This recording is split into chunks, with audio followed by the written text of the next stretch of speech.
ꯄꯨꯝꯅꯃꯛꯇꯗ ꯋꯥꯔꯤꯕꯨ ꯇꯥꯕꯤꯔꯤꯕ ꯈꯨꯗꯤꯡꯃꯛꯄꯨ ꯀꯣꯟꯁꯝ ꯕꯦꯝꯕꯦꯝꯅ ꯏꯀꯣꯛꯅꯅ ꯈꯨꯔꯨꯝꯖꯔꯤ꯫ ꯉꯁꯤꯁꯨ ꯃꯍꯧꯁꯥꯒꯨꯝ ꯃꯤꯌꯥꯝꯒꯤꯗꯃꯛꯇ ꯅꯨꯡꯉꯥꯏꯔꯕ ꯐꯨꯡꯒꯥꯋꯥꯔꯤ ꯑꯃꯒ ꯑꯃꯨꯛ ꯄꯨꯗꯨꯅ ꯂꯥꯛꯆꯔꯤ꯫ ꯋꯥꯔꯤ ꯑꯁꯤꯕꯨ ꯊꯥꯕꯤꯔꯛꯄꯅ ꯆꯦꯡ ꯃꯩꯇꯩ꯫ ꯋꯥꯔꯤ ꯃꯃꯤꯡꯅ ꯖꯒꯣꯏ ꯁꯥꯕꯤ ꯂꯨꯈ꯭ꯔꯥꯕꯤ ꯃꯆꯥꯅꯨꯄꯤ꯫ ꯋꯥꯔꯤ ꯑꯁꯤꯅ ꯄꯥꯔꯛꯄ ꯃꯇꯝꯗ ꯁꯣꯏꯈꯤꯕ ꯂꯥꯟꯈꯤꯕ ꯌꯥꯎꯔꯕꯁꯨ ꯉꯥꯛꯄꯤꯒꯅꯤ꯫ ꯍꯧꯖꯤꯛ ꯋꯥꯔꯤ ꯑꯁꯤ ꯃꯌꯥꯝ ꯄꯨꯟꯅ ꯇꯥꯃꯤꯟꯅꯔꯁꯤ꯫ ꯊꯥꯏꯅ ꯃꯇꯝ ꯑꯃꯒꯤ ꯂꯥꯏꯔꯕ ꯏꯃꯨꯡ ꯑꯃꯗ ꯄꯣꯛꯆꯕꯤ ꯅꯨꯄꯤ ꯃꯆꯥ ꯑꯃꯒꯤ ꯋꯥꯔꯤꯅꯤ꯫ ꯅꯨꯄꯤ ꯃꯆꯥꯗꯨꯒꯤ ꯃꯃꯤꯡꯅ ꯀꯨꯟꯗꯣꯂꯩ ꯀꯧꯏ꯫ ꯃꯄꯥ ꯉꯟꯅ ꯀꯥꯏꯅꯈꯤꯕꯅ ꯃꯃꯥ ꯂꯨꯈ꯭ꯔꯥꯕꯤꯅ ꯀꯅꯥꯒꯤꯁꯨ ꯃꯇꯦꯡ ꯅꯤꯗꯅ ꯃꯆꯥ ꯀꯨꯟꯗꯣꯂꯩꯕꯨ ꯌꯥꯝꯅ ꯅꯨꯡꯁꯤꯅ ꯂꯨꯅ ꯌꯣꯛꯆꯩ꯫ ꯀꯨꯟꯗꯣꯂꯩ ꯄꯤꯛꯂꯤꯉꯩꯗꯒꯤ ꯖꯒꯣꯏ ꯁꯥꯕ ꯌꯥꯝꯅ ꯄꯥꯝꯖꯔꯛꯏ꯫ ꯑꯗꯨꯅ ꯃꯃꯥꯅ ꯑꯍꯩꯕ ꯖꯒꯣꯏꯒꯤ ꯑꯣꯖꯥ ꯅꯨꯄꯤ ꯑꯃꯗ ꯅꯨꯡꯇꯤꯒꯤ ꯖꯒꯣꯏ ꯇꯝꯕ ꯊꯥꯔꯝꯃꯤ꯫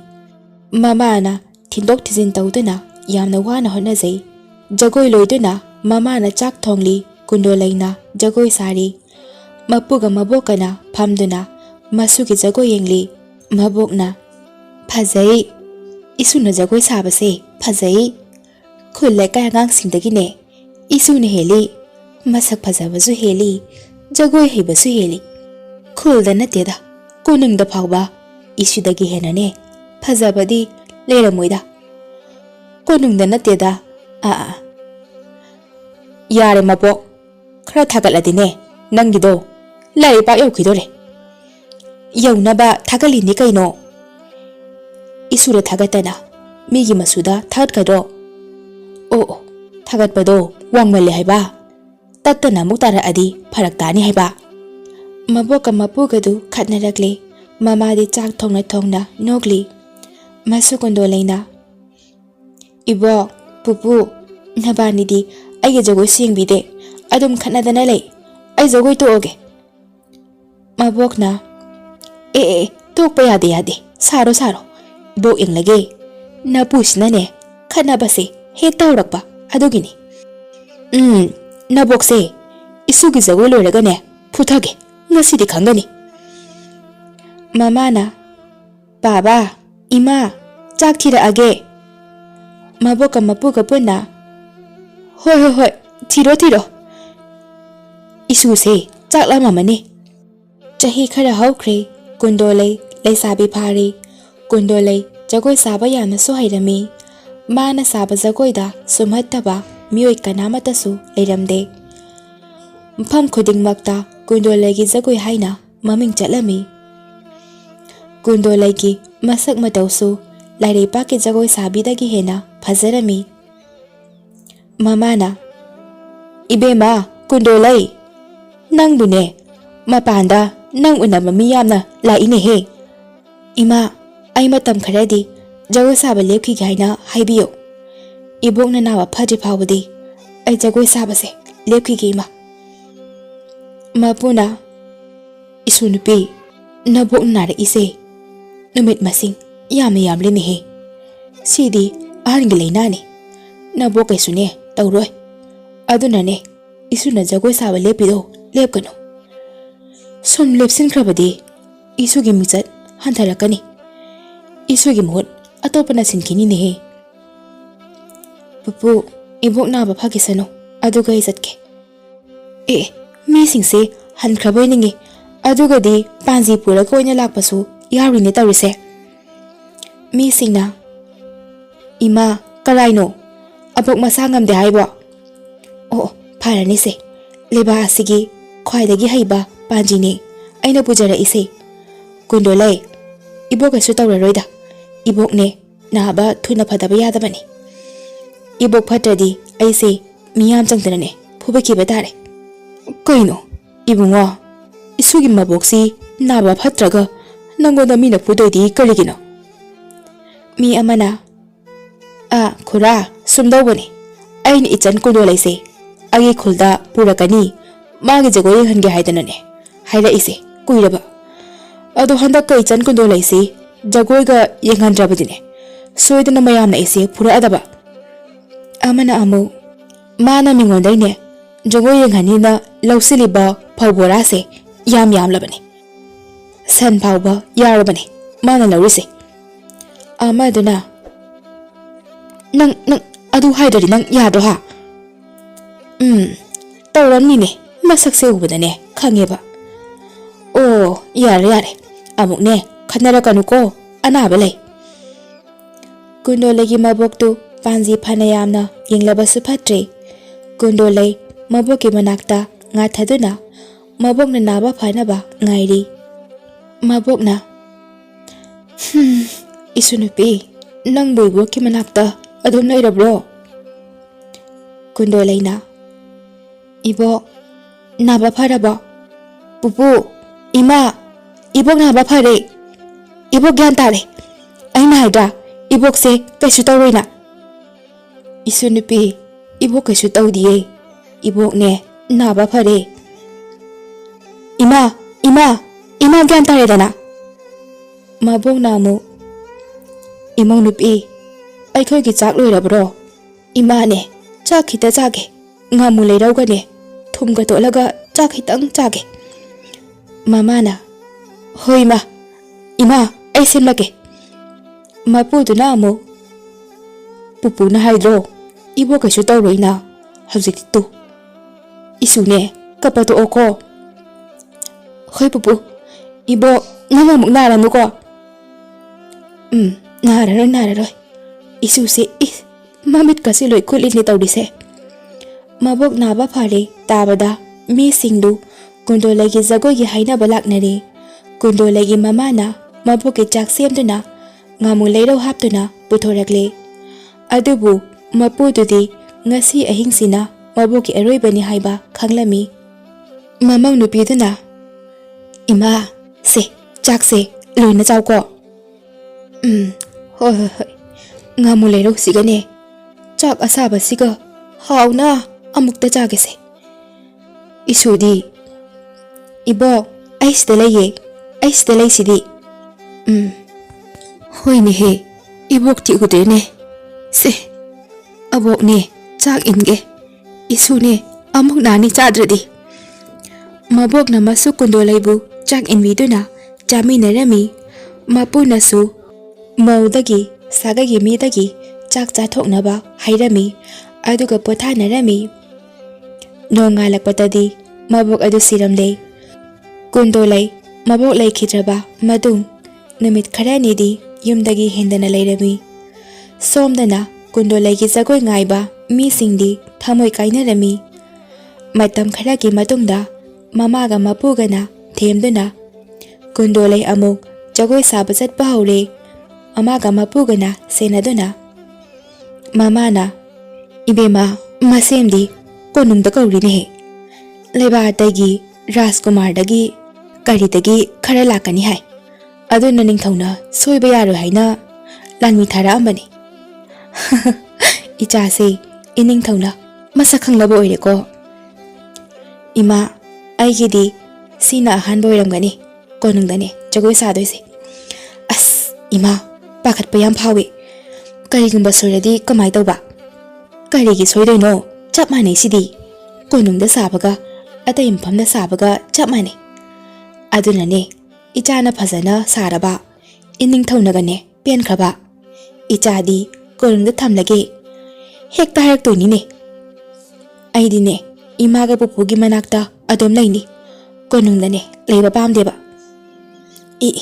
mina konungda leiba phangjarabadi haina lai khoramnari aduga nangna leningdrine apang bisidi aigidi pupuga imagana leiwa mfamdane henna nungaiba adomo nungaiba mfam leite adunana ima pupuga imagi manakta adom leideba nachadi Kundolaina mamada kezabadu yamna nungsiba ma oirami asumna konungda chatpagi numit yaurakle konungdagi lanmisu Kundolai loba laklami Kundolai konungda jagoi sani khalobada haraubasu pakhatpasu pulami Kundolai lanmi singaduga konungda yaraklami mamaga puna Kundolai ubada konungda leiba nupa khaidi mit kupnadre aduga ningthaugi nupi taretki machanupi Rajkumari tareti saurami Rajkumari ahalna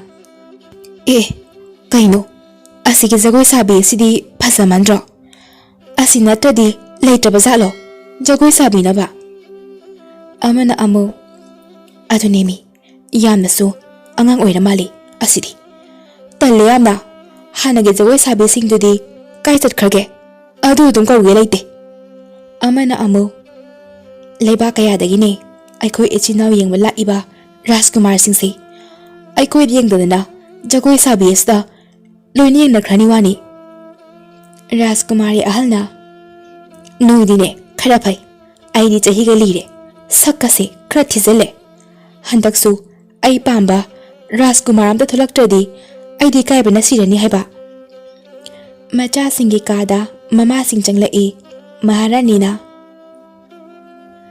ꯅꯣꯏꯕꯨ ꯂꯣꯏꯅꯗ꯭ꯔꯤꯕꯣ ꯅꯄꯥ ꯅꯤꯡꯊꯧꯅꯅꯦ ꯊꯣꯛꯂꯛꯑꯣꯅ ꯍꯥꯏꯔꯦꯅꯦ ꯁꯣꯝꯗ ꯔꯥꯖꯀꯨꯃꯥꯔꯤ ꯑꯍꯜꯅ ꯏꯃꯥ ꯑꯩꯈꯣꯏ ꯏꯄꯥ ꯅꯤꯡꯊꯧꯅ ꯇꯧꯔꯤꯁꯤꯕꯨ ꯀꯔꯤꯅꯣ ꯏꯃꯥ ꯍꯣꯏꯁꯨ ꯀꯩꯝ ꯈꯪꯗ꯭ꯔ ꯍꯥꯏꯕꯅꯤꯗ ꯀꯩꯗꯧꯔꯒꯦ ꯑꯃꯨꯛ ꯑꯁꯤꯒꯤ ꯖꯒꯣꯏ ꯁꯥꯕꯤꯁꯤ ꯀꯩꯅꯣꯕ ꯃꯁꯛ ꯈꯨꯐꯖꯁꯤꯕꯣ ꯖꯒꯣꯏ ꯁꯥꯕꯤꯕꯨ ꯃꯥꯟꯗꯦ ꯔꯥꯖꯀꯨꯃꯥꯔꯤꯗꯤ ꯃꯥꯅꯕꯨ ꯍꯦꯟꯅ ꯃꯥꯜꯂꯦ ꯑꯩꯈꯣꯏꯗꯒꯤ ꯃꯃꯥ ꯃꯍꯥꯔꯥꯅꯤꯁꯤꯡꯅ ꯑꯦ ꯖꯒꯣꯏ ꯁꯥꯕꯤꯅꯤ ꯍꯥꯏꯕ ꯃꯤ ꯂꯣꯏ ꯈꯪꯅꯔꯁꯤꯕꯨ ꯀꯩꯅꯣ ꯑꯗꯨꯁꯨꯅꯦ ꯃꯃꯥ ꯂꯨꯈ꯭ꯔꯥꯕꯤꯅꯅꯦ ꯌꯣꯛꯄ ꯃꯆꯥꯁꯤꯅ ꯏꯆꯥꯁꯤꯡꯗꯒꯤ ꯀꯔꯤ ꯍꯦꯜꯂꯤꯒꯦ ꯖꯒꯣꯏ ꯍꯩ ꯍꯥꯏꯕꯗꯨꯗ ꯂꯩꯕꯥꯛ ꯑꯇꯩꯒꯤ ꯔꯥꯖꯀꯨꯃꯥꯔꯁꯤꯡ ꯍꯔꯥꯎꯖꯅꯕ ꯍꯥꯏꯗꯅ ꯀꯧꯕꯩ ꯋꯥꯅꯤ ꯀꯩꯅꯣ ꯂꯥꯛꯑꯣ ꯂꯥꯛꯑꯣ ꯁꯅꯥꯁꯤꯡꯗꯣ ꯌꯣꯝꯈꯩ ꯁꯤꯖꯜꯂꯛꯑꯣ ꯔꯥꯖꯀꯨꯃꯥꯔꯤꯁꯤꯡꯅ ꯁꯅꯥꯁꯤꯡꯗꯣ ꯑꯔꯦꯝꯕꯈꯩ ꯂꯣꯏ ꯁꯤꯖꯟꯁꯦ ꯑꯩꯈꯣꯏꯁꯤꯅꯅꯦ ꯑꯁꯨꯛ ꯌꯥꯝ ꯊꯤꯅ ꯄꯣꯛꯄꯤꯔꯝꯃꯤꯁꯤꯅ ꯀꯩꯒꯤꯅꯣ ꯈꯪꯗꯦ ꯍꯥꯏꯕ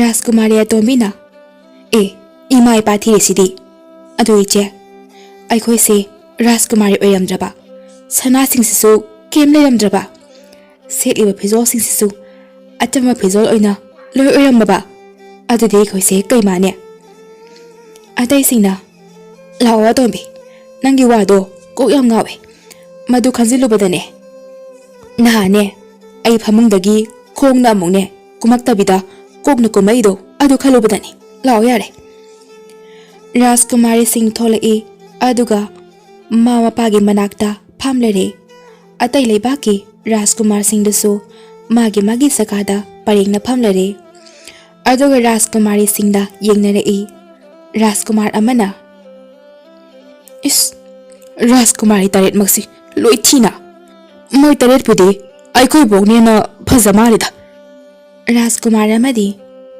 ꯑꯩꯗꯤꯅꯦ ꯐꯖꯩ ꯊꯤꯒ ꯍꯥꯏꯖꯔꯔꯣꯏ ꯑꯩꯁꯨ ꯐꯖꯅ ꯊꯤꯕꯅꯤꯅꯅꯦ ꯑꯃ ꯈꯜꯂꯒ ꯑꯗꯨꯝ ꯄꯨꯈ꯭ꯔꯒꯦ ꯑꯃꯅ ꯑꯃꯨꯛ ꯅꯨꯄꯥ ꯑꯩꯈꯣꯏꯗꯤ ꯊꯤꯒꯦꯔꯥ ꯐꯖꯒꯦꯔꯥ ꯅꯨꯄꯥꯅꯤ ꯀꯩꯅꯣ ꯔꯥꯖꯀꯨꯃꯥꯔꯅꯤ ꯀꯩꯅꯣ ꯑꯩꯗꯤ ꯃꯣꯏꯁꯦ ꯁꯅꯥ ꯂꯂꯣꯟꯕꯤ ꯅꯨꯄꯤꯕꯨ ꯃꯥꯜꯂꯦ ꯑꯁ ꯆꯠꯂꯁꯤꯔ ꯈꯪꯗꯦꯗ ꯅꯤꯡꯊꯧꯅ ꯍꯟꯗꯛꯇꯤ ꯔꯥꯖꯀꯨꯃꯥꯔꯁꯤꯡꯁꯦ ꯃꯁꯥꯅ ꯌꯥꯔꯁꯨ ꯅꯝꯗꯅ ꯏꯆꯥꯅꯨꯄꯤꯁꯤꯡꯁꯦ ꯂꯣꯏꯅ ꯄꯤꯁꯤꯜꯂꯗꯕꯅꯤ ꯌꯥꯗ꯭ꯔꯒꯅ ꯂꯥꯟꯁꯦ ꯇꯧꯁꯤꯜꯂꯗꯕꯅꯤ ꯍꯥꯏ ꯀꯨꯝꯍꯩ ꯍꯧꯔꯣ ꯖꯒꯣꯏ ꯁꯥꯕꯤꯗꯣ ꯀꯧꯊꯣꯔꯛꯑꯣꯅꯦꯍꯦ ꯖꯒꯣꯏ ꯐꯖꯍꯟꯁꯤꯀꯣ ꯀꯨꯟꯗꯣꯂꯩ ꯊꯣꯔꯛꯏ ꯃꯃꯥꯏ ꯇꯪꯈꯥꯏ ꯈꯨꯝꯗꯨꯅ ꯑꯗꯨꯒ ꯖꯒꯣꯏ ꯁꯥꯕ ꯍꯧꯔꯝꯃꯤ ꯀꯨꯟꯗꯣꯂꯩꯒꯤ ꯖꯒꯣꯏ ꯌꯦꯡꯂꯤꯕ ꯃꯤꯑꯣꯏ ꯈꯨꯗꯤꯡꯃꯛ ꯃꯌꯥ ꯀꯥꯗꯨꯅ ꯌꯦꯡꯅꯔꯝꯃꯤ ꯔꯥꯖꯀꯨꯃꯥꯔꯈꯩꯗꯤ ꯖꯒꯣꯏ ꯐꯖꯃꯟꯗꯅ ꯃꯣꯏꯁꯨ ꯍꯧꯒꯠꯇꯨꯅ ꯖꯒꯣꯏ ꯁꯥꯕ ꯍꯧꯔꯛꯂꯦ ꯑꯗꯨꯒ ꯔꯥꯖꯀꯨꯃꯥꯔꯗꯒꯤ ꯅꯤꯡꯊꯧꯗꯒꯤ ꯈꯣꯡ ꯈꯨꯠ ꯇꯥꯟ ꯊꯥꯕ ꯌꯥꯎꯁꯤꯜꯂꯛꯂꯦ ꯀꯨꯟꯗꯣꯂꯩꯒꯤ ꯃꯃꯥꯏ ꯇꯪꯈꯥꯏ ꯈꯨꯝꯂꯤꯕ ꯑꯗꯨ ꯂꯧꯊꯣꯔꯛꯇꯨꯅ ꯖꯒꯣꯏ ꯃꯈꯥ ꯁꯥꯔꯛꯄꯗꯗꯤ ꯑꯌꯦꯡꯕ ꯄꯨꯝꯕ ꯀꯨꯟꯗꯣꯂꯩꯒꯤ ꯐꯖꯕꯗ ꯉꯥꯎꯅꯈꯤꯗꯨꯅ ꯖꯒꯣꯏ ꯂꯣꯏꯁꯤꯜꯂꯛꯄꯗ ꯔꯥꯖꯀꯨꯃꯥꯔ ꯑꯃꯅ ꯑꯩꯗꯤ ꯔꯥꯖꯀꯨꯃꯥꯔꯤꯁꯦ ꯄꯥꯝꯗꯦ ꯖꯒꯣꯏ ꯁꯥꯕꯤꯁꯦ ꯑꯣꯏꯅ ꯄꯥꯝꯃꯦ ꯃꯁꯤ ꯑꯣꯏꯅ ꯃꯍꯥꯔꯥꯅꯤ ꯑꯣꯏꯍꯟꯒꯦ ꯑꯩꯒꯤ ꯂꯩꯕꯥꯛꯀꯤ ꯔꯥꯖꯀꯨꯃꯥꯔ ꯑꯃꯁꯨ ꯌꯥꯔꯣꯏ ꯑꯩꯒꯤ ꯂꯩꯕꯥꯛꯀꯤ ꯃꯍꯥꯔꯥꯅꯤ ꯑꯣꯏꯍꯟꯗꯣꯏꯅꯤ ꯏꯅꯤꯡꯊꯧꯅ ꯄꯥꯝꯕ ꯁꯅꯥ ꯂꯨꯄꯥꯗꯣ ꯍꯥꯏꯕꯤꯌꯨ ꯖꯒꯣꯏ ꯁꯥꯕꯤꯁꯦ ꯑꯩ ꯄꯨꯖꯈ꯭ꯔꯒꯦ ꯔꯥꯖꯀꯨꯃꯥꯔꯁꯤꯡꯗꯨ ꯀꯨꯟꯗꯣꯂꯩꯕꯨ ꯃꯨꯟꯅꯔꯛꯂꯤ ꯑꯗꯨꯒ ꯔꯥꯖꯀꯨꯃꯥꯔꯤ ꯇꯔꯦꯠꯇꯨꯗꯤ ꯁꯥꯎꯅꯤꯡꯕꯅ ꯀꯨꯟꯗꯣꯂꯩ ꯍꯥꯠꯅꯤꯡꯂꯛꯂꯤ ꯅꯤꯡꯊꯧꯅ ꯑꯩꯒꯤ ꯏꯅꯥꯏꯅ ꯖꯒꯣꯏ ꯁꯥꯕꯤꯁꯤꯒꯤ ꯃꯔꯝꯗ ꯍꯥꯏꯕꯁꯤꯡꯁꯤꯗꯤ ꯂꯣꯏꯅ ꯆꯨꯝꯂꯦꯗꯅꯀꯣ ꯑꯩꯕꯨ ꯑꯃꯨꯛꯀꯁꯨ ꯅꯨꯄꯤ ꯂꯣꯟꯗꯧꯔꯕꯀꯣ ꯄꯦꯜꯂꯦ ꯂꯥꯟꯃꯤꯁꯥ ꯖꯒꯣꯏ ꯁꯥꯕꯤꯁꯤꯒꯤ ꯂꯩꯐꯝ ꯆꯥꯐꯝ ꯁꯦꯝꯃꯨ ꯉꯁꯤꯗꯒꯤ ꯑꯩꯒꯤ ꯀꯣꯅꯨꯡꯗ ꯂꯩꯔꯗꯕꯅꯤ ꯑꯁꯨꯛ ꯐꯖꯕ ꯖꯒꯣꯏ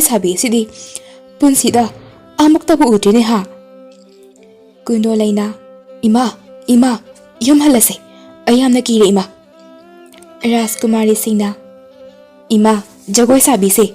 Thuna amta tanthoko amase. Asuk phasabi nupi sibu karigino ba.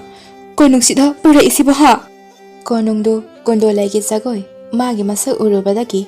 Konung irang horami. Pomlang lami. Mama na. Kamai tawne tawriside. Ima gi gondolai. Ima icha karinungi konung sida laklubano. Ningthau haiba jase. Maram chatase. Chumba. Afhabase amatek letida ko. Lanmi amana. Ima, isa no pido puraga somda thokpikro. Khara thuna ima gi bema lao. Somda chalase.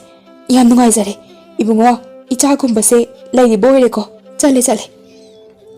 Pukja chawba lanmi amana. Mama chabu tumina thadorakle. Mayam langnariba matam aduda.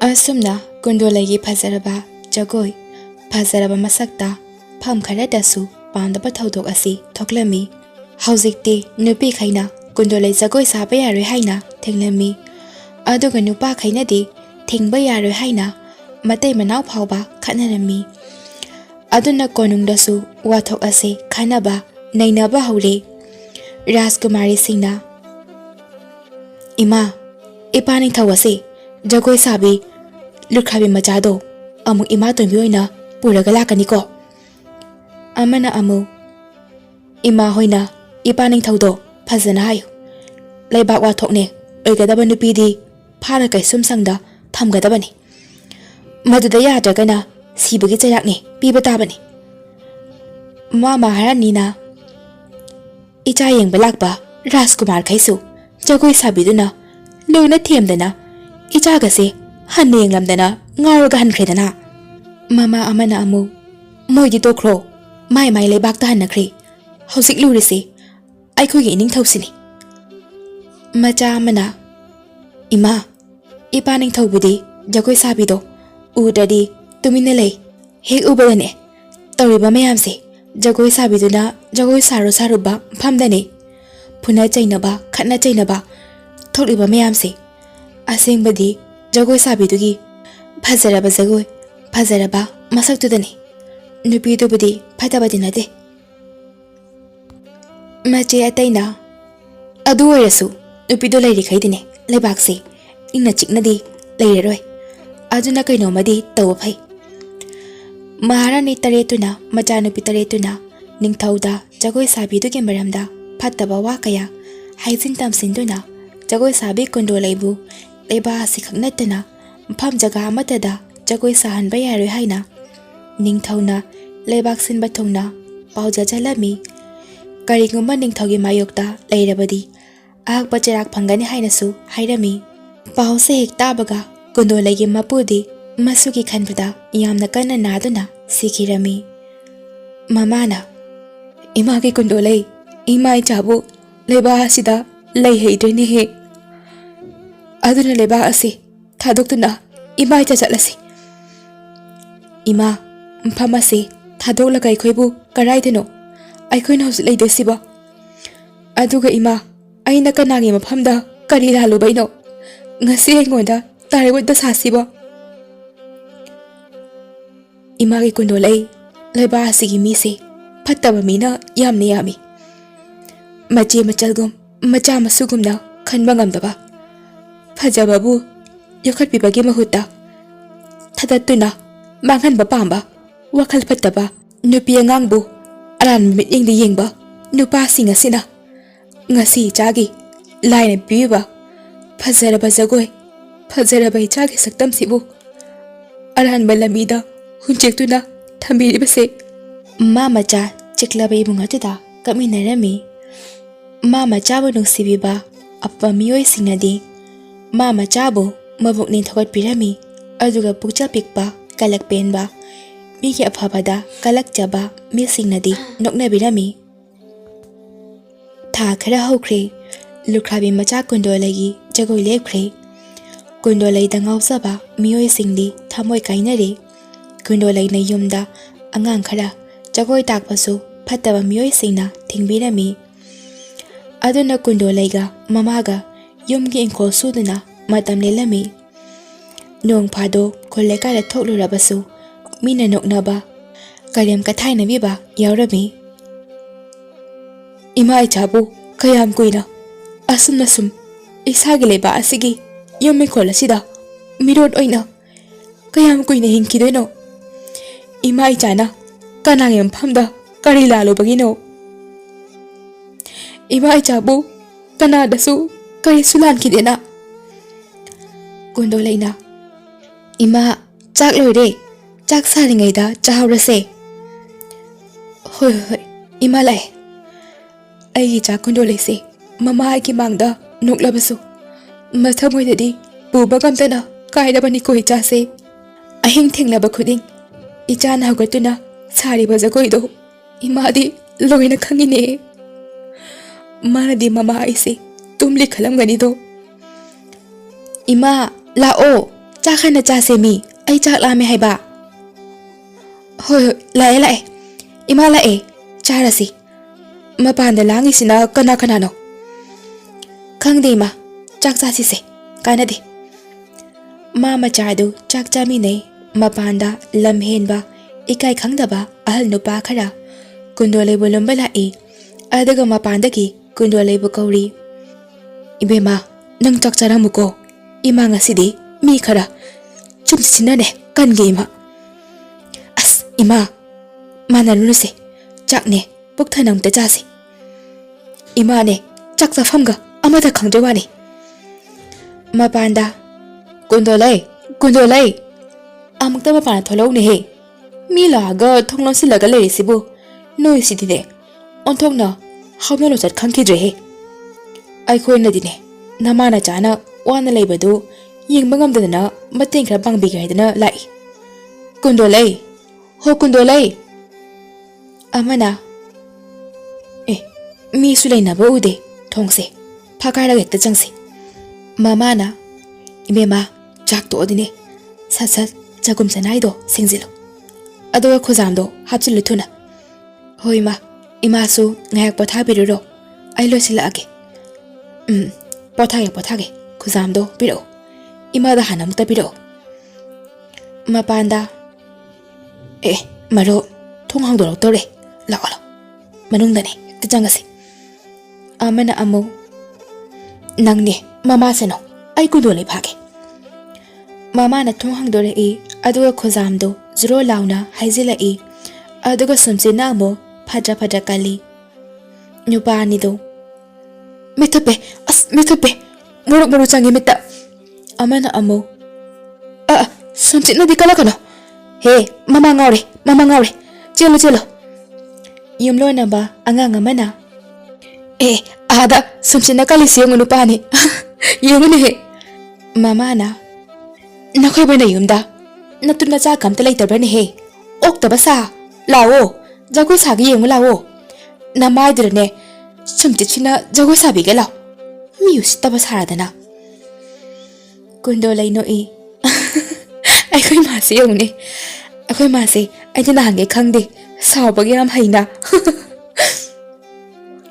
ꯃꯃꯥꯅ ꯁꯤ ꯅꯠꯇ꯭ꯔꯗꯤꯅꯦ ꯃꯤꯁꯤꯡꯁꯦ ꯏꯃꯥ ꯏꯆꯥꯁꯦ ꯌꯨꯠꯈꯤꯗꯧꯔꯕ꯫ ꯂꯥꯛꯇ ꯂꯥꯛꯈꯤꯁꯅꯨ, ꯃꯤ ꯎꯁꯤꯠꯇꯕ ꯃꯈꯩꯅꯦ ꯁꯨꯝꯆꯤꯠꯁꯤꯅ ꯃꯥꯏ ꯃꯤꯠ ꯈꯪꯗꯈꯩꯅꯦ ꯄꯪꯀꯟꯗ ꯀꯟꯁꯟꯒꯦ, ꯁꯨꯝꯆꯤꯠꯁꯦ ꯊꯣꯡꯖꯤꯜꯁꯤꯗ ꯉꯥꯔꯒ ꯊꯝꯒꯦ, ꯂꯧꯊꯣꯛꯀꯅꯨꯀꯣ꯫ ꯍꯩꯃ ꯀꯃꯥꯏꯅ ꯇꯧꯅꯤ ꯍꯥꯏꯗꯤ ꯑꯩꯈꯣꯏ ꯃꯥꯁꯤꯗꯤ꯫ ꯅꯣꯡꯃꯗꯤ ꯀꯨꯟꯗꯣꯂꯩ ꯊꯥꯕꯜ ꯐꯔꯕ ꯑꯍꯤꯡ ꯈꯨꯗꯤꯡꯒꯤ ꯁꯨꯃꯥꯡꯗ ꯊꯣꯛꯇꯨꯅ ꯖꯒꯣꯏ ꯁꯥꯔꯝꯃꯤ꯫ ꯃꯃꯥꯅ ꯀꯞꯇꯨꯅ ꯌꯦꯡꯖꯩ꯫ ꯑꯁꯨꯝꯅ ꯅꯨꯃꯤꯠ ꯈꯔꯅꯤ ꯂꯩꯔꯒ ꯑꯌꯨꯛ ꯑꯉꯟꯕ ꯑꯃꯗ ꯁꯒꯣꯜ ꯑꯉꯧꯕ ꯇꯣꯡꯕ, ꯑꯉꯧꯕ ꯐꯤꯖꯣꯜ ꯁꯦꯠꯄ ꯅꯨꯄꯤ ꯑꯃꯒ ꯅꯨꯄꯥ ꯑꯃꯒ ꯀꯨꯟꯗꯣꯂꯩꯒꯤ ꯌꯨꯝꯗ ꯂꯥꯛꯂꯝꯃꯤ꯫ ꯃꯃꯥꯅ ꯏꯕꯨꯡꯉꯣꯒ ꯏꯕꯦꯝꯃꯒꯗꯤ ꯀꯅꯥ ꯎꯅꯕ ꯂꯥꯛꯄꯅꯣ? ꯃꯣꯃꯣꯟꯇꯁꯨ ꯅꯣꯛꯏ, ꯋꯥꯁꯨ ꯀꯌꯥ ꯉꯥꯡꯗꯦ꯫ ꯅꯨꯄꯤ ꯑꯗꯨꯅ ꯏꯃꯥ ꯑꯩꯈꯣꯏ ꯑꯔꯥꯞꯄ ꯂꯩꯕꯥꯛ ꯑꯃꯗꯒꯤ ꯂꯥꯛꯄꯅꯦ, ꯏꯃꯥꯒꯤ ꯏꯆꯥꯅꯨꯄꯤ ꯀꯨꯟꯗꯣꯂꯩꯕꯨ ꯑꯃꯨꯛꯇ ꯎꯅꯖꯒꯦ, ꯌꯥꯒꯗ꯭ꯔꯣ?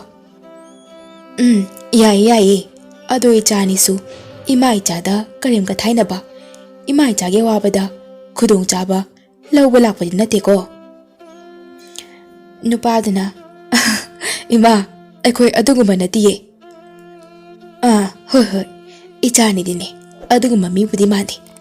Nabani di, taibung bu mandi ne, laibu mali. Ado, ay ichana pine, koktok sarake ko. Mama da imung na changkre, aduga kondole bu kauthore e. Nupaga nupiga duna, kondole bu. Moigele bakta, jagoi sabi na ba, hairami. Ahan badadi, kondole du, mama ki khalaga, yaramde. Kona thangda, mama na ayaba pirami. Adubu, ibungo, ibema, ichasi, pamamatada, jagoi sabi yaru haidana, ining thawna, thinglibani. Karigu mama na, khangki bathok labdi, ima ichadi, thawai ado manglani.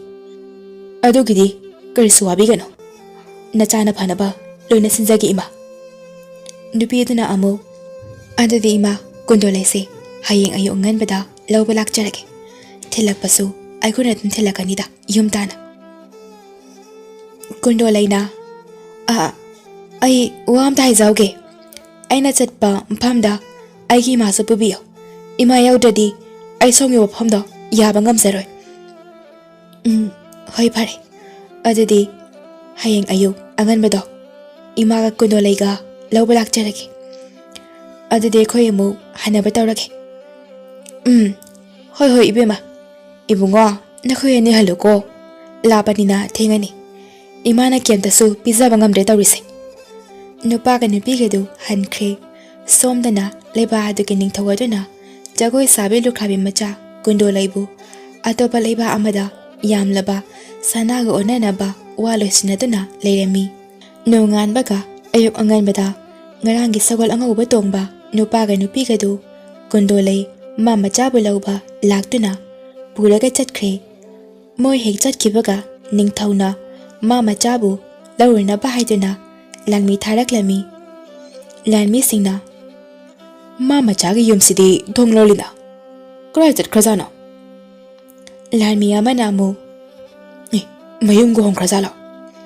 Amana amu tulo sibong waite raga lai khoramambagi leisidi. Kasiyum hongamoy. Kaidana ma chatkiboiram ganiye. Yumlo na badane hangsila. Yumlo na basingda hanglui lanmi amana. Halasi. Ining thawda pautu na birasi. Atayna kaidawrage paududi tamudana hana. Masanan ba sagolanga uba thawba nupa amaga nupi amagana pulaga chatkre haidana haine. Moy amana haibadadi mama chadu jagoi saba tumina adum chale swai. Adudi ining thawda pause birasi. Mama chani do nungani dana. Lanmi singdo hankre konungda aduga kondole mama chadu nupi duga nupa duga na mpam khangdaba aron balambi manba sulunga mamba amada pusin kirami. Mama na ibungo ibema imadi amta udene he. Imagi kondole nang imagi khonjal sibu tabro. Hoy ima taye. Ibungo ibema noi sibu imai chasi hatoirane he. Nupadana ima haloye. Ima akhoi ge leba ogodore adom tumina sagolado adom tongbiyo. Ibungo imai chane hat kesu icha dadi hatbiga nuko imai oina hatbiyo. Icha se maning suthungjaraktre. Ngan thore e sidi. Sidi kai lebakno. Anthokna phajakreda. Mi singse momo no monda loina noklaga loina lainine he. Sagol apai binatro sibo. Kondolaina masibu kai leba kawbage. Asukna phajaba ing tapam phamasibu. Adoga mataw karamna sagol singasina phai bano adiada. Nupidana tamatamna khanglakani. Phamase yorabanina loina khanglani. Phamasida sagola paibida amuk toglasi. Mamana ha paidoi raiswa. Aidi kok yam ngawgalini tawrise. Ima gaiga tonglaage. Mama chadu sagola paibida tongduna moy anigi matung induna chelami. Aduga atyada sariba yinglikhai penba naidaba charoba yum amada paisilami. ꯑꯗꯨꯒ ꯃꯥ ꯃꯆꯥꯕꯨ ꯐꯝ ꯑꯗꯨꯗ ꯑꯉꯧꯕ ꯐꯤꯖꯣꯜ ꯍꯣꯡꯍꯟꯗꯨꯅ ꯆꯪꯂꯛꯄꯗ ꯖꯒꯣꯏ ꯁꯥꯕꯤ ꯃꯁꯛ ꯐꯖꯔꯕ ꯃꯌꯥꯝ ꯑꯃ ꯂꯩꯔꯝꯃꯤ꯫ ꯃꯃꯥꯅ ꯐꯝ ꯑꯁꯤꯗꯤ ꯑꯩꯒꯤ ꯏꯆꯥ ꯀꯨꯟꯗꯣꯂꯩ ꯋꯥꯈꯜ ꯁꯥꯒꯠꯆꯕ ꯐꯝ ꯑꯗꯨꯅꯤꯅꯦ, ꯅꯠꯇ꯭ꯔꯒꯅ ꯏꯃꯥ ꯏꯆꯥꯁꯤꯕꯨ ꯁꯤꯔꯕ ꯖꯥꯠꯂꯣ? ꯏꯃꯥ, ꯏꯕꯥꯅꯤꯅ ꯂꯥꯛꯏꯕ ꯐꯝ ꯑꯁꯤꯕꯨ ꯂꯥꯏꯔꯩꯕꯥꯛꯂꯣ ꯏꯃꯥ? ꯍꯥ, ꯂꯥꯏꯔꯩꯕꯥꯛꯇꯤ ꯁꯤꯔꯀꯥꯟꯗ ꯑꯍꯥꯎꯕ ꯃꯤꯅ ꯎꯕ ꯐꯝꯅꯤ ꯍꯥꯏꯅꯗꯥꯏꯅꯦ? ꯑꯗꯨꯗꯤ ꯏꯃꯥ ꯏꯆꯥꯁꯦ ꯁꯤꯔꯕ ꯑꯣꯏꯔꯦ꯫ ꯑꯣ, ꯑꯩ ꯁꯤꯔꯦ ꯍꯥꯏꯕꯁꯤ ꯑꯩ ꯈꯪꯍꯧꯗ꯭ꯔꯕꯀꯣ? ꯑꯗꯨꯗꯤ ꯅꯣꯏ ꯅꯄꯥꯁꯨ ꯁ꯭ꯋꯥꯏꯗ ꯂꯩꯔꯝꯒꯅꯤ꯫ ꯑꯩꯅꯦ ꯅꯣꯏ ꯅꯄꯥ ꯊꯤꯔꯨꯒꯦ꯫ ꯏꯃꯥ ꯀꯨꯟꯗꯣꯂꯩ, ꯅꯪ ꯉꯥꯏꯍꯥꯛꯇ ꯂꯩꯔꯝꯃꯣ꯫ ꯅꯨꯄꯤꯅ ꯀꯨꯟꯗꯣꯂꯩ ꯉꯥꯏꯍꯥꯛ ꯄꯣꯊꯥꯖꯔꯣ, ꯑꯗꯨꯒꯅꯦ ꯖꯒꯣꯏ ꯍꯧꯅꯕ, ꯑꯗꯨꯒ ꯏꯃꯥꯅ ꯁꯣꯝꯗ ꯄꯣꯊꯥꯕꯤꯌꯨ꯫ ꯑꯗꯨꯒꯅꯦ ꯏꯃꯥ, ꯁꯤꯗꯤꯀꯣ ꯌꯨꯝꯗ ꯑꯃꯨꯛ ꯍꯟꯅ ꯍꯟꯗꯣꯏꯅꯤ ꯖꯒꯣꯏ ꯂꯣꯏꯔꯒ꯫ ꯑꯁꯨꯝꯅ ꯃꯥ ꯃꯆꯥꯗꯨ ꯉꯥꯏꯍꯥꯛ ꯄꯣꯊꯥꯔꯝꯃꯤ꯫ ꯁꯣꯝꯗꯅ ꯂꯥꯟꯃꯤꯁꯤꯡ ꯑꯗꯨꯅ ꯅꯤꯡꯊꯧꯗ ꯄꯥꯎ ꯄꯤꯕꯗꯒꯤ ꯅꯤꯡꯊꯧ ꯑꯗꯨ ꯃꯩ ꯍꯧꯅ ꯁꯥꯎꯈ꯭ꯔꯦ꯫ ꯂꯥꯟꯃꯤ ꯃꯌꯥꯝ ꯑꯃ ꯊꯥꯗꯣꯛꯇꯨꯅ ꯃꯥ ꯃꯆꯥꯕꯨ ꯊꯤꯕ ꯊꯥꯗꯣꯛꯂꯝꯃꯤ꯫ ꯁꯣꯝꯗꯁꯨ ꯀꯨꯟꯗꯣꯂꯩꯒꯤ ꯖꯒꯣꯏ ꯍꯧꯔꯦ꯫ ꯂꯥꯌꯥꯝꯁꯤꯡꯗꯨ ꯀꯨꯟꯗꯣꯂꯩꯒꯤ ꯐꯖꯕ ꯃꯁꯛ ꯐꯖꯔꯕ ꯖꯒꯣꯏꯗ ꯂꯣꯏꯅ ꯉꯥꯎꯅꯔꯝꯃꯤ꯫ ꯑꯗꯨꯒ ꯂꯥꯏꯔꯩꯕꯥꯛꯀꯤ ꯖꯒꯣꯏ ꯁꯥꯕꯤ ꯅꯨꯄꯤ ꯀꯌꯥ ꯑꯃꯁꯨ ꯀꯨꯟꯗꯣꯂꯩꯒꯤ ꯖꯒꯣꯏ ꯈꯨꯊꯦꯛꯇ ꯃꯤꯠ ꯀꯨꯞꯅꯗ꯭ꯔꯦ꯫ ꯃꯥ ꯃꯆꯥꯁꯨ ꯂꯥꯏꯔꯩꯕꯥꯛꯅꯤ ꯈꯪꯂꯕꯗ ꯄꯨꯡꯉꯛ ꯉꯛꯈ꯭ꯔꯦ꯫ ꯆꯌꯣꯜ ꯑꯃꯃꯨꯛ ꯀꯨꯟꯗꯣꯂꯩ ꯃꯥ ꯃꯆꯥꯗꯨ ꯂꯥꯏꯔꯩꯕꯥꯛꯇ ꯂꯩꯗꯨꯅ ꯀꯨꯟꯗꯣꯂꯩꯒꯤ ꯖꯒꯣꯏ ꯁꯥꯊꯦꯛ ꯀꯌꯥ ꯎꯠꯂꯝꯃꯤ꯫ ꯑꯗꯨꯒ ꯂꯥꯏ ꯌꯥꯝꯅ ꯀꯨꯟꯗꯣꯂꯩ ꯃꯥ ꯃꯆꯥꯕꯨ ꯑꯃꯨꯛ ꯃꯥꯂꯦꯝꯗ ꯊꯤꯟꯅꯕ ꯂꯥꯏꯌꯥꯝ ꯑꯗꯨꯒꯤ ꯈ꯭ꯋꯥꯏꯗꯒꯤ ꯊꯧꯅꯥ ꯐꯕ ꯅꯍꯥ ꯂꯥꯏ ꯑꯃꯅ ꯃꯥ ꯃꯆꯥꯕꯨ ꯁꯦꯟꯅꯗꯨꯅ ꯊꯤꯟꯅꯕ ꯍꯥꯏꯗꯨꯅ ꯑꯃꯨꯛ ꯊꯤꯜꯂꯛꯂꯝꯃꯤ꯫ ꯂꯥꯏ ꯅꯍꯥ ꯑꯗꯨꯅ ꯇꯥꯏꯕꯪ ꯃꯤꯒꯤ ꯐꯤꯖꯣꯜ ꯍꯣꯡꯗꯨꯅ ꯃꯥꯂꯦꯝꯗ ꯌꯧꯔꯛꯇꯨꯅ ꯀꯨꯟꯗꯣꯂꯩꯒꯤ ꯈꯨꯜ ꯌꯧꯔꯛꯂꯝꯃꯤ꯫ ꯃꯥ ꯃꯆꯥ ꯍꯜꯂꯛꯄꯒ ꯅꯤꯡꯊꯧꯗ ꯄꯥꯎ ꯍꯥꯟꯅ ꯐꯪꯉꯤ꯫ ꯑꯗꯨꯒ ꯂꯥꯟꯃꯤ ꯃꯌꯥꯝ ꯑꯃꯅ ꯃꯥ ꯃꯆꯥ ꯐꯥꯔꯒ ꯄꯨꯔꯛꯅꯕ ꯊꯥꯔꯛꯂꯝꯃꯤ꯫ ꯀꯨꯟꯗꯣꯂꯩ ꯃꯥ ꯃꯆꯥꯗꯤ ꯍꯔꯥꯎꯕꯅ ꯂꯣꯏꯔꯦ꯫ ꯂꯥꯏ ꯅꯍꯥꯁꯨ ꯀꯨꯟꯗꯣꯂꯩꯒꯤ ꯆꯝꯖꯔꯕ ꯃꯇꯧ ꯑꯗꯨꯗ ꯇꯨꯃꯤꯟ ꯌꯦꯡꯖꯅ ꯁꯦꯟꯅꯖꯔꯤ꯫ ꯂꯥꯏ ꯅꯍꯥ ꯑꯗꯨꯅ ꯑꯗꯨꯗꯤ ꯏꯃꯥ ꯀꯨꯟꯗꯣꯂꯩꯒ ꯄꯣꯊꯥꯕꯤꯔꯣ, ꯑꯩ ꯃꯄꯥꯟꯗ ꯂꯩꯖꯒꯦ꯫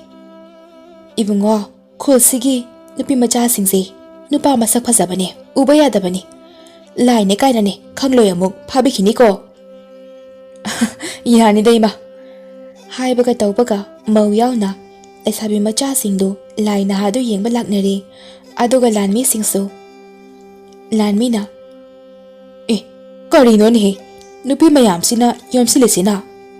ꯍꯟꯗꯣꯛꯎꯅꯦꯍꯦ, ꯁꯒꯣꯜꯗꯒ ꯅꯦꯠꯄ ꯇꯥꯔꯦꯅꯦ꯫ ꯑꯣ, ꯃꯁꯛ ꯐꯖꯕ ꯅꯍꯥ ꯑꯃ ꯂꯩꯕꯁꯤꯒꯤ ꯑꯣꯏꯔꯦ ꯅꯨꯄꯤ ꯃꯌꯥꯝ ꯑꯃ ꯌꯣꯝꯂꯤꯁꯤꯗꯤ꯫ ꯂꯥꯟꯃꯤ ꯑꯃꯅ ꯅꯍꯥ, ꯅꯪꯅ ꯀꯅꯥꯅꯣ? ꯖꯒꯣꯏ ꯁꯥꯕꯤ ꯀꯨꯟꯗꯣꯂꯩꯒ ꯈꯪꯅꯕ꯭ꯔꯣ? ꯑꯗꯣ ꯈꯪꯅꯔꯁꯨꯅꯦ ꯑꯩꯈꯣꯏ ꯑꯃꯨꯛ ꯄꯨꯈ꯭ꯔꯒꯦꯀꯣ꯫ ꯍꯧꯖꯤꯛꯇꯤ ꯀꯨꯟꯗꯣꯂꯩꯁꯦ ꯑꯇꯣꯞꯄ ꯂꯩꯕꯥꯛ ꯑꯃꯗ ꯁꯅꯥ ꯃꯌꯥꯝ ꯑꯃꯒ ꯑꯣꯟꯅꯈ꯭ꯔꯕꯅꯤ꯫ ꯂꯥꯟꯃꯤꯁꯥ, ꯀꯨꯟꯗꯣꯂꯩꯗꯣ ꯐꯥꯔꯒ ꯄꯨꯊꯣꯔꯛꯎ꯫ ꯃꯁꯥꯗ ꯑꯁꯣꯛ ꯑꯄꯟꯗꯤꯅꯦ ꯂꯩꯍꯟꯒꯅꯨꯀꯣ, ꯃꯃꯜ ꯇꯥꯒꯦ ꯑꯃꯨꯛ ꯍꯥꯏꯔꯛꯀꯅꯤ꯫ ꯂꯥꯏ ꯅꯍꯥ ꯑꯗꯨꯅ ꯅꯣꯏ ꯃꯤꯑꯣꯏꯕꯁꯦ ꯑꯣꯟꯊꯣꯛꯅꯁꯨ ꯄꯪꯉꯤꯗꯀꯣ꯫ ꯌꯥꯝꯅ ꯐꯖꯈ꯭ꯔꯕ ꯃꯅꯤꯒꯨꯝꯂꯕ ꯈꯨꯗꯣꯜ ꯑꯃ ꯃꯥꯂꯦꯝꯗ ꯄꯤꯕꯤꯔꯕ ꯐꯥꯎꯕꯗ ꯈꯨꯟꯕ ꯍꯦꯛ ꯍꯩꯇꯗꯅ ꯇꯣꯛꯏꯗꯀꯣ꯫ ꯂꯥꯟꯃꯤ ꯑꯃꯅ ꯀꯩꯅꯣ ꯃꯥꯅ ꯂꯥꯏꯒꯤ ꯃꯑꯣꯡꯗꯒ ꯅꯣꯏ ꯇꯥꯏꯕꯪ ꯃꯤ ꯀꯥꯏꯅꯒ ꯃꯅꯤ ꯈꯨꯟꯕ ꯑꯗꯨ ꯑꯗꯥꯅ ꯉꯥꯡꯂꯤꯁꯤꯅ? ꯍꯦ ꯂꯥꯏ ꯃꯥꯟꯕ ꯏꯕꯨꯡꯉꯣ, ꯅꯊ꯭ꯋꯥꯏꯗꯣ ꯂꯧꯊꯣꯛꯄꯤꯔꯝꯃꯨꯔꯣ?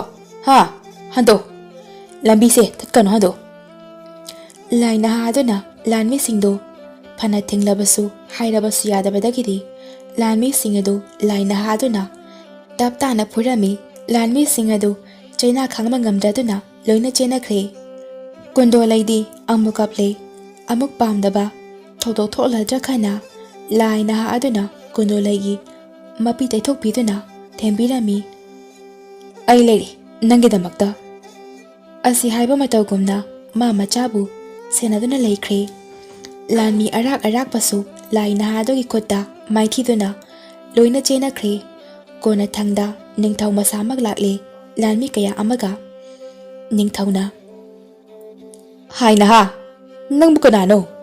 ꯂꯨꯈ꯭ꯔꯥꯕꯤ ꯃꯥ ꯃꯆꯥꯁꯤꯒꯤꯗꯃꯛꯇ ꯁꯤꯕ ꯀꯤꯗꯅ ꯂꯦꯞꯂꯤꯗꯨꯕꯨ ꯑꯗꯨ ꯁꯔꯨꯛꯄꯨꯗꯤꯅꯦ ꯅꯤꯡꯊꯧꯍꯣꯏꯒꯤ ꯏꯆꯥꯅꯨꯄꯤ ꯇꯔꯦꯠꯅꯤ ꯑꯄꯥꯝꯕ ꯈꯜꯂꯨ ꯏꯌꯥ ꯅꯨꯄꯥꯅꯦ ꯑꯣꯏꯅ ꯂꯩꯌꯨ ꯔꯥꯖꯀꯨꯃꯥꯔ ꯑꯣꯏꯍꯟꯒꯦ ꯑꯗꯨꯒ ꯀꯣꯅꯨꯡꯗꯅꯦ ꯅꯨꯡꯉꯥꯏꯅ ꯂꯩꯖꯔꯨ ꯂꯥꯎ ꯅꯊꯧꯅꯥꯁꯨ ꯂꯩ ꯂꯥꯟꯃꯤ ꯑꯃꯠꯇ ꯅꯪꯅ ꯐꯨꯗꯕ ꯌꯥꯎꯔꯛꯇ꯭ꯔꯦꯅꯦꯍꯦ ꯌꯥꯏ ꯌꯥꯏ ꯅꯤꯡꯊꯧꯍꯣꯏꯅ ꯌꯥꯏ ꯅꯪꯒꯤ ꯅꯊꯧꯅꯥꯗꯣ ꯑꯩꯅ ꯍꯥꯏꯔꯤꯁꯤꯅꯤ ꯑꯗꯣ ꯑꯩꯅ ꯍꯥꯏꯔꯤꯁꯦ ꯅꯪ ꯌꯥꯔꯣꯅꯦ ꯀꯨꯟꯗꯣꯂꯩꯗꯣ ꯑꯩꯉꯣꯟꯗ ꯁꯤꯟꯅꯧ ꯁꯅꯥ ꯀꯌꯥꯅꯣ ꯍꯥꯏꯌꯨ ꯑꯩ ꯄꯤꯒꯦ ꯂꯥꯏ ꯅꯍꯥꯗꯨ ꯁꯥꯎꯕꯅ ꯂꯣꯏꯔꯦ ꯈꯪꯍꯧꯗꯦ ꯅꯤꯡꯊꯧꯒꯤ ꯃꯅꯥꯛꯇ ꯌꯧꯈꯤꯕ ꯑꯗꯨꯒ ꯅꯤꯡꯊꯧꯗꯨ ꯁꯒꯣꯜꯗꯒꯤ ꯆꯤꯡꯊꯔꯒ ꯇꯞ ꯇꯥꯒꯩ ꯐꯨꯊꯔꯛꯂꯦ ꯅꯤꯡꯊꯧ ꯀꯟꯕ ꯆꯪꯕ ꯂꯥꯟꯃꯤꯁꯤꯡꯅꯁꯨ ꯇꯞ ꯇꯥꯅ ꯐꯨꯊꯩ ꯃꯤꯌꯥꯝ ꯑꯃ ꯌꯦꯡꯂꯤ ꯂꯥꯏ ꯅꯍꯥꯗꯨꯒꯤ ꯈꯨꯐꯨꯗꯨ ꯅꯤꯡꯊꯧꯅ ꯏꯃꯥ ꯑꯩ ꯀꯟꯕꯤꯌꯨ ꯑꯩ ꯂꯥꯜꯂꯦ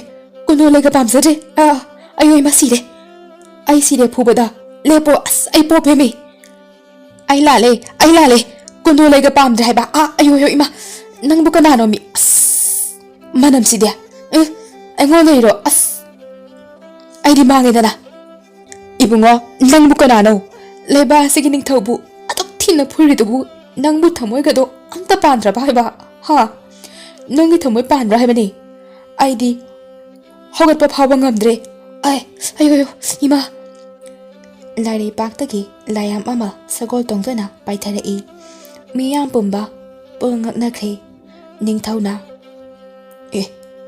ꯀꯩꯅꯣ ꯑꯩꯅ ꯎꯔꯤꯁꯤꯕꯣ ꯁꯒꯣꯜꯁꯨ ꯃꯁꯥ ꯄꯥꯜꯂꯤꯁꯦ ngasi di khang ne da ai ne pi khaina sakol bu kanana masa pale hainu mariyat pado ngasi de ne chume da na ayo ai di as po pe ne si di kondolai ga mama ga du sagola pai bi tong khat khre adu ga lai amana apang ba ning thau tang le ba mani ama pi ra basu sena ba ngam da ba phasa ba aphaba bu ꯌꯣꯛꯈꯠꯄꯤꯕꯒꯤ ꯃꯍꯨꯠꯇ ꯃꯥꯡꯍꯟꯒꯦ ꯈꯜꯂꯤꯕ ꯐꯠꯇꯕ ꯅꯤꯡꯊꯧ ꯑꯗꯨꯒ ꯄꯨꯛꯆꯦꯜ ꯄꯤꯛꯄ ꯃꯤꯒꯤ ꯋꯥꯕꯗ ꯅꯣꯛꯄ ꯉꯝꯂꯤꯕ ꯃꯤꯁꯤꯡ ꯅꯣꯏ ꯃꯤꯅꯥꯏ ꯑꯣꯏꯅ ꯑꯗꯨꯝ ꯍꯤꯡꯉꯨꯀꯣ ꯂꯥꯏꯁꯤꯡꯗꯨꯅ ꯃꯤꯌꯥꯝ ꯑꯃꯗꯤ ꯅꯤꯡꯊꯧꯗ ꯆꯩꯔꯝꯂꯒ ꯀꯨꯟꯗꯣꯂꯩ ꯃꯥ ꯃꯆꯥꯗꯨ ꯂꯥꯏꯔꯩꯄꯥꯛꯇ ꯄꯨꯈ꯭ꯔꯦ ꯀꯨꯟꯗꯣꯂꯩ ꯍꯦꯛ ꯄꯨꯈꯤꯕꯒ ꯅꯤꯡꯊꯧ ꯑꯃꯗꯤ ꯃꯤꯌꯥꯝꯗꯨ ꯀꯨꯟꯗꯣꯂꯩꯒꯤ ꯃꯒꯨꯟꯗꯨ ꯈꯪꯍꯧꯗꯅ ꯈꯪꯂꯛꯂꯝꯃꯤ ꯑꯗꯨꯒ ꯃꯤꯁꯤꯡ ꯑꯗꯨ